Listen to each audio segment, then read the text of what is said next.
From chapter 70, you write,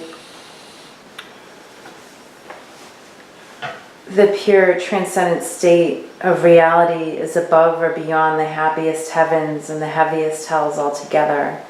Awaken and be free, dear ones. My question is, why is the pure transcendent state of reality ever present for some and not for others? Is there a way for those who suffer illusion to access the transcendent state of reality on the spot? Well, that's a good question. So, can you make the leap? Can anyone make the leap from suffering to no suffering? From self to selflessness? When we consider the quality and intensity of the programming everyone is living because of their agreement to be limited as such, as selves identified with this, that, and whatever, as only the reality they are capable of living for themselves, then there are issues. We're talking about the profoundness of the transcendent state of reality, see, the pure, which is mind-boggling. It's a paradox. It's beyond a paradox. It's the paradox of the paradox. See? How do you jump to the pure? You can't. You have to earn it. You have to open to it. There has to be some breakthrough into what it is. See? You have to penetrate it. If you're not living it, then you're not living it. See? You have to know about it to try and reach it in yourself or beyond yourself. See? And so again, suffering is a payment, see, to increase the need for freedom. Yeah. That's what suffering is. You want to be free of your pain. Yeah. So the payment is always suffering. You need to know what suffering is. You need to know the truth of suffering is. It's a very profound law for most peeps. Yeah. And then you have to go to the cause of the suffering, which is ignorance. Not knowing what is happening to you, and why and how it's happening to you. See? And who and what is creating it. See? You need to know the cause of it, and that's always ignorance. So when you want to know what it is, then you transcend ignorance and you start to realize what it is. And what it is self-identity. Ignorance. Not true identity, but ignorance. Ignoring true identity. Selflessness. Heartfulness. Beingness. In terms of the heart is the universe. The universe is the heart. When the pitch of suffering is high enough, there can be a breakthrough. And for those beings who are born into this life who have a breakthrough early, that's because of past life karma. They were ready for an early awakening into what it is. And then they stabilize, they stay there. And it's a mystery to other peeps. But it's justice. Everyone has to earn it. If you don't earn it this time, you won't get it this time. If you earned it before, you'll have it this time. That's justice. So there is law, and there's logic, and there's justice, and there's order in this, what appears to be chaotic universe. It's not chaotic. Everything is lawful. So it's not chaos. Things change. That's the nature of the universe. Things explode under right conditions, and they remain stable under other conditions. Everything is lawful. It's perfect, actually. Right? But since it's creative, and being created simultaneously, and being recreated, then it's dynamic, and that's what a lot of people fear, is change. But the nature of it is change, so you have to understand you're already changing and you're changed already. It's the nature of it. But your awareness remains the same. It's static. See? Static. That means it's stable, it's clear. But you bring so much other stuff to your awareness, you use your awareness for such inferior functioning, as if it's reality itself, rather than using your awareness to take care of functional realities, which are the inferior functionings of it, and then realizational potential and possibilities, realizational reality, realizing, and that's its higher function. See?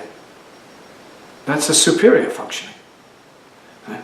So be awakened, fully conscious of what is, yeah, and functioning from that, as much as possible. So you're not suffering. You're living as light and bringing that light to other peeps. Right? And so this state is very critical to keep coming back to. The pure is present. It's not out there. See? The transcendent is here now, in silence. It is our beingness. So it's always present. It's always close to you, closer than your heartbeat. Without it, you couldn't have a heartbeat. So it's a paradox, it's a mystery, but then it's nature. It's native to all of us. So we need to be turned to what it is, directed to what it is, and start to work from that, from the inside out, and manifest the light everywhere.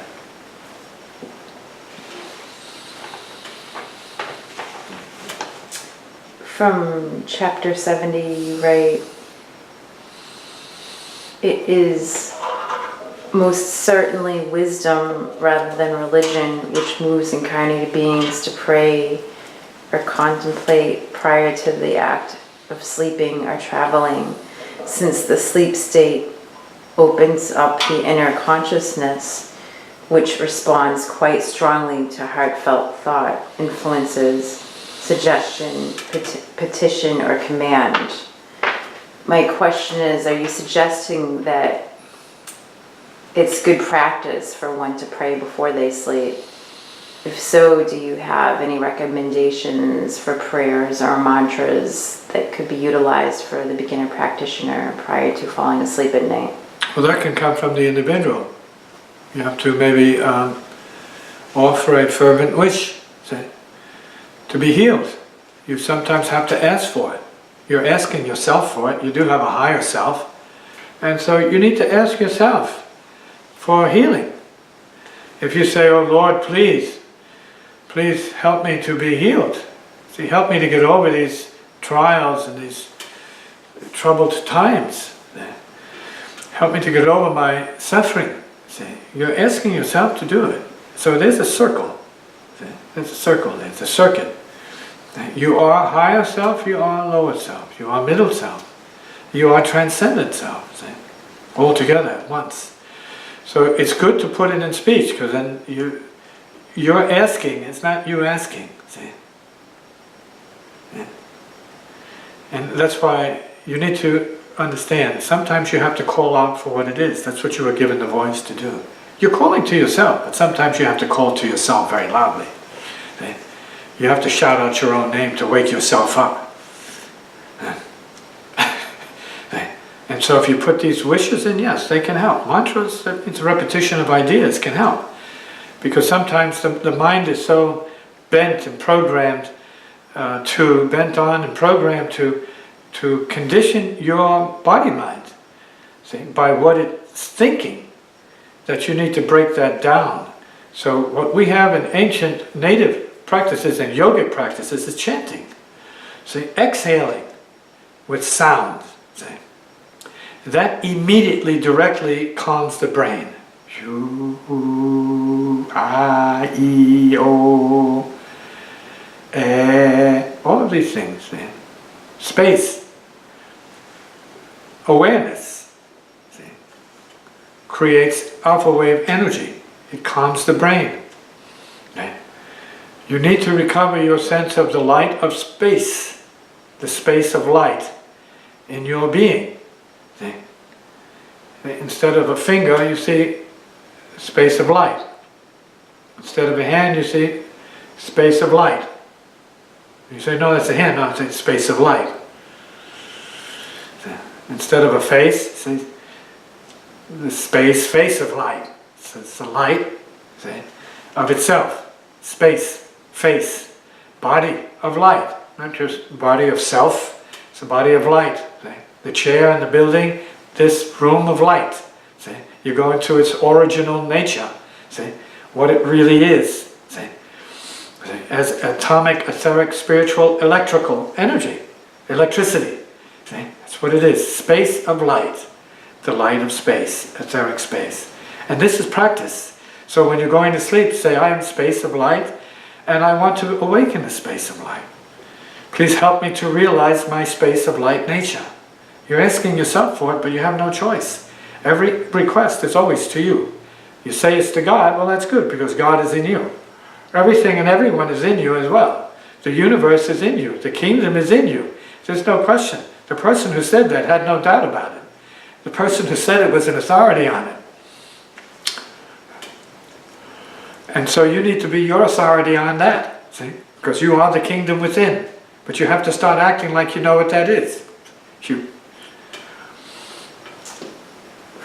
From chapter 70, you write, the lessons to be learned in this or any other world are those directed towards the ultimate confrontation between what is presumed to be finite and the awesome reality of the infinite beyond infinity.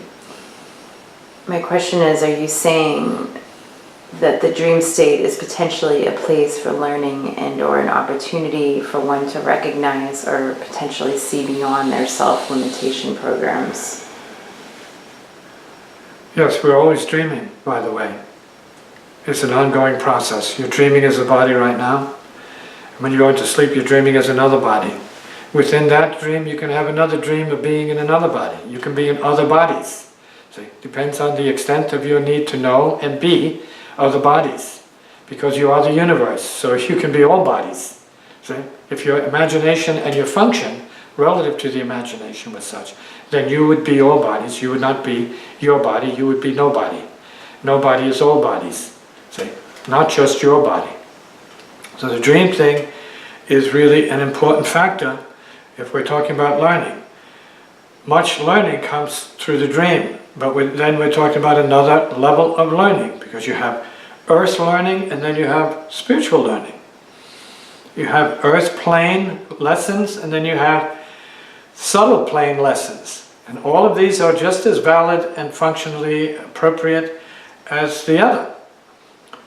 And there is a progression here. You want to be able to say, yes, I started out with this level of consciousness, and now I'm progressing to the infinite level of consciousness, the no consciousness. And you understand that, you accept that, and you can be that. But first you need to know what it is that you need to be, in terms of what, not so much what you dream or imagine, but what you know you are, as reality. We're talking as the space of light. That's a dream state. That's a higher dream state. Can't prove it to you. You have to prove that to yourself, that you are indeed light and not the flesh. You have an intuition that you are not the flesh. You're using the flesh, but you need to have some kind of deeper recognition that you are the light and only the light body in order for you to activate that and operate that accordingly. From chapter 70, you write, the self, as fearful as it might be, fears only its destruction through expansion and liberation into the eternal infinite. Studies, knowledge, disciplines, guidance, and revelation may serve to expand each spirit soul's capacity to comfortably or fearlessly understand or handle that greater or higher awareness until the spirit soul releases its attachment to the prison world of self-limitation and finiteness.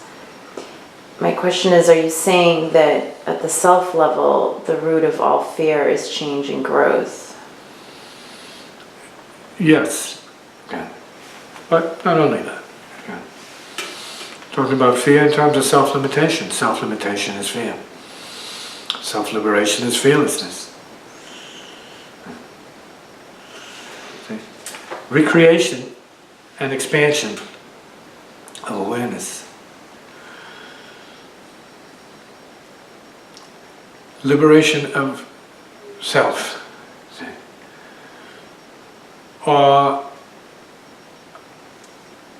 fearlessness in nature. Say, realized.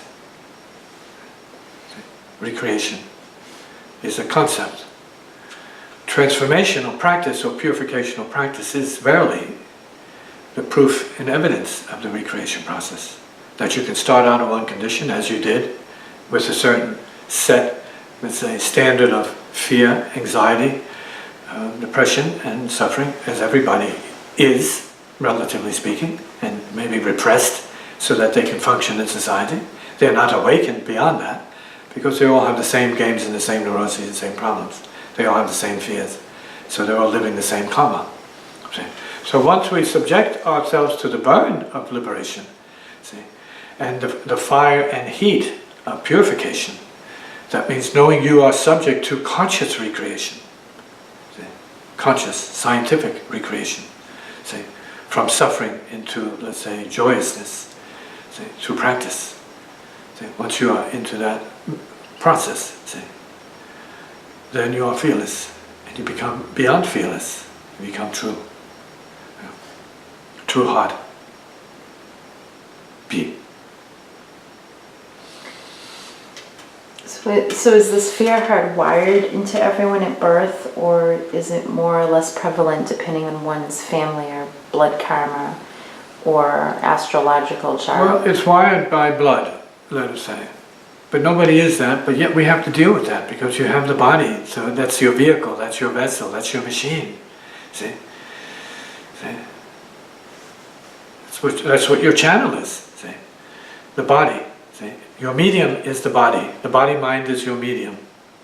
But you need to know how to use it at a higher level. And that's where the concepts, see, and realizations of spiritual energy come into it. Higher intelligences, see, higher levels of intelligence, which means there are many different levels of intelligence. So there are intelligences, see, beyond intelligences, see, to the infinite. But you have to be open to that. To be open to that, you have to be okay with the body in the body and have the body at peace.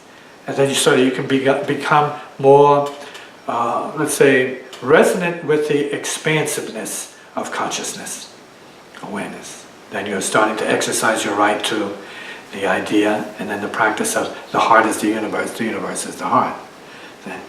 And so when we're talking about time karma, relative to the astrologic chart, all of that has to do with limitations you need to watch out for. That because you can read it as such, because it can be told you, that means you're in that prison. You're not supposed to be in that prison.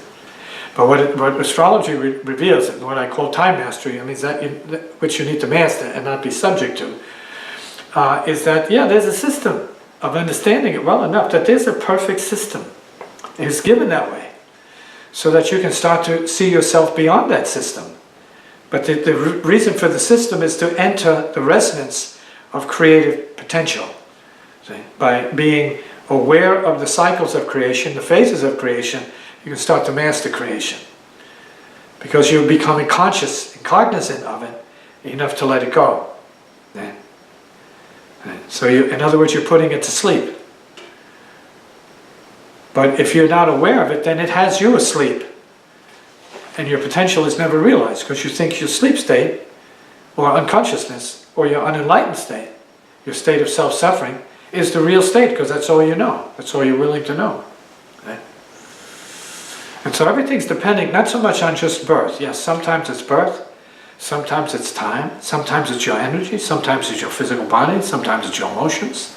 See? Sometimes it's your mind, sometimes it's your intelligence. See? Sometimes it's your creativity or lack of. All of these are factors. Sometimes it's your inheritance relative to ancestral good karma. Sometimes it's a blessing from heaven. See? Sometimes it's more than what it appears to be. Sometimes it's the grace of spirit. You have to be aware enough to recognize what it is in your case. See? And then how it helps to balance you, see, to be free of fear. And thus be courageous enough to accomplish your mission by serving a higher purpose this time around. Are faith and knowledge enough? No, they're not enough. Right? Openness to the true nature of spirit is enough beyond all dogma. See? Beyond the past, the present, and the future. That's beyond time. So then we're talking about opening to the timelessness of reality. Opening to the selflessness of reality and opening to the selflessness of all phenomena. Yeah. And then we can enter, in truth, what fearlessness is as spirit.